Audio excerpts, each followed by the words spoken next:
Pakistan's armed forces have intensified grounded and air operations along the western frontier as Operation Ghazab-e-Haq entered another active phase overnight amid continued tensions with Afghan Taliban forces. According to security sources, Pakistani air and ground units carried out coordinated strikes targeting Afghan Taliban military infrastructure across the border, including brigadier and battalion headquarters in Afghanistan's Nangarhar province. Additional strikes hit positions at the Muhammad Dara base, while multiple Taliban posts were destroyed in sectors including Ghulam Khan, Miran Shah, Zob, and Noshki. Pakistani forces also captured and demolished the new Afghan 8 post using explosives as a part of what officials describe as an ongoing effort to neutralize cross-border threats. The military says infiltration attempts were foiled in Qibla Saifullah sector, where several militants were killed during engagements. Officials maintain that operating remains ongoing and will continue until its objectives are achieved. Information Minister Ataullah Tar said that since the start of the operation,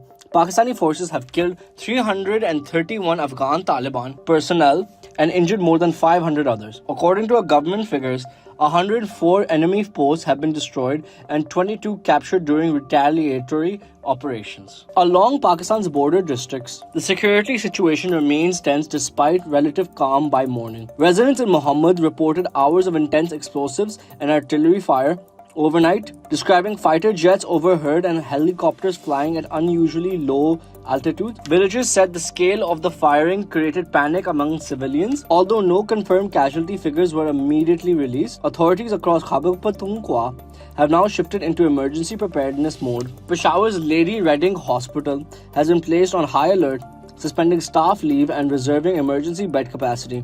A health emergency has also been declared in North Waziristan, with medical personnel directed to remain available around the clock to respond to potential casualties. Security measures have simultaneously tightened across multiple districts. In Bhanu, authorities launched a crackdown targeting undocumented Afghan nationals and illegal drone activity, registering dozens of cases and seizing unlicensed aerial devices amid fears of sabotage attempts. Police say several planned military attacks in the districts were successfully foiled through preemptive action. Movement restrictions have also been imposed in parts of Dera Ismail Khan under Section 144, with roads around sensitive installations in Bhanu have been temporarily closed as a precaution. In the neighboring Muhammad district, Afghan nationals have also been ordered to relocate to designated camps in Peshawar as a part of broader security and registration measures linked to the evolving situation. Precautionary steps are extending beyond the immediate conflict zone.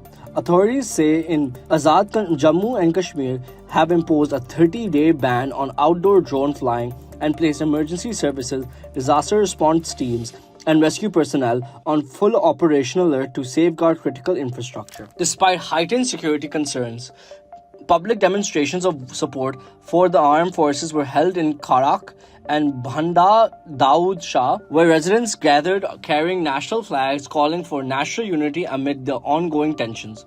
Meanwhile, Pakistan's Ministry of Information dismissed claims circulating online that a Pakistan fighter jet had been shot down in Nangarhar, calling the reports false propaganda amplified through hostile information campaigns. Officials say the situation along the border is being closely monitored, with military, civilian, and emergency institutions operating in coordination as Pakistan continues what it describes as a defensive operations to secure its territorial integrity. For regional observers, the development signals not only continued military confrontation along Afghanistan's border, but also a national-wide security mobilization as Islamabad prepares for potential spillover risks from the conflict.